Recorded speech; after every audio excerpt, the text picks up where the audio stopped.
Material requirements planning, a sophisticated system of logic, is used to efficiently manage information, data, and the flow of materials that is needed for production. One of the critical inputs of MRP is the planning factors.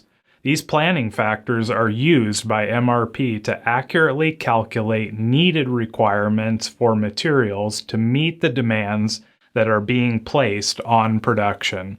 The planning factors also play a crucial role in determining when materials are needed and also how much is required to maintain an ideal balance between inventory levels and production needs. By effectively managing and maintaining the planning factors used by material requirements planning, a company can ensure that they have the right materials available at the right time to support their production needs. With this in mind, the key word is maintaining.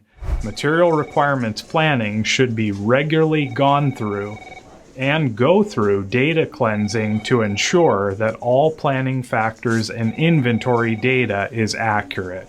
In the next few modules, we will review some of the key planning factors used in material requirements planning. Those factors are order points, lot sizes and order quantities, lead times, and safety stock. There is also one indirect planning factor that we will look at, and that is the scrap rate. These planning factors are very important for the system to accurately calculate material requirements and ensure that planning is done correctly in order to meet your production needs. Let's look at each of the key elements in the next few modules.